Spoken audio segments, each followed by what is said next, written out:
আসসালামু আলাইকুম ও নমস্কার। স্বাগতম আজকের ভিডিওতে। আজ আমরা আলোচনা করব একটি গুরুত্বপূর্ণ ও জ্ঞানগর্ভ বিষয় নিয়ে।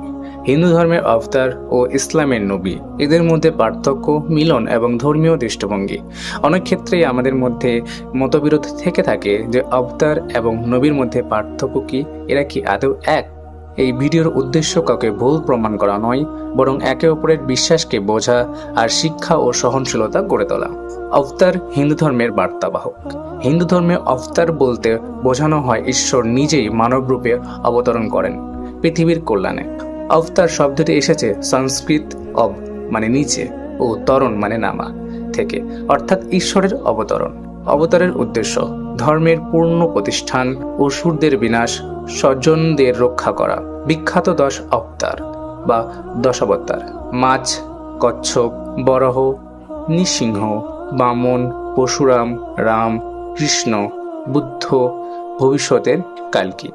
বিশেষ করে রাম ও কৃষ্ণ, এদের পুজো করা হয় ঈশ্বরের অবতার হিসাবে।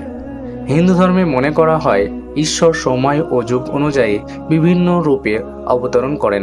তার নিজেই জন্ম নেওয়া, লীলা করা এবং পৃথিবীর ভার হালকা করা সব কিছুই ঈশ্বরের ইচ্ছা। নবী, ইসলামে বার্তাবাহক। ইসলামে ঈশ্বরের বার্তাবাহককে বলা হয় নবী এবং কেউ কেউ রসুল বলেন।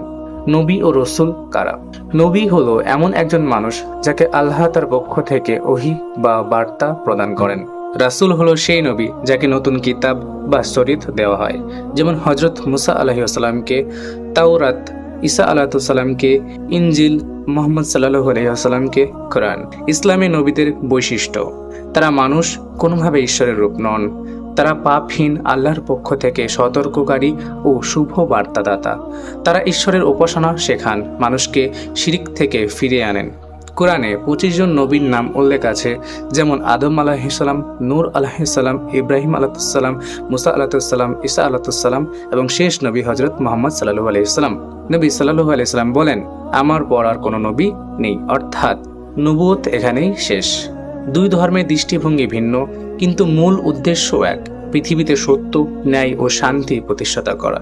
হিন্দু ও মুসলিম দুই ধর্মের মানুষের কল্যাণ, সত্যের পথ এবং নৈতিকতার কথা বলেন।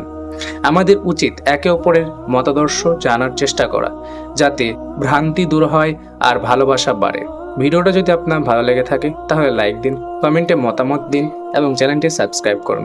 পরবর্তী ভিডিওতে আমরা আরও একটি গুরুত্বপূর্ণ ধর্মীয় বিষয় নিয়ে আলোচনা করব ইনশাআল্লাহ।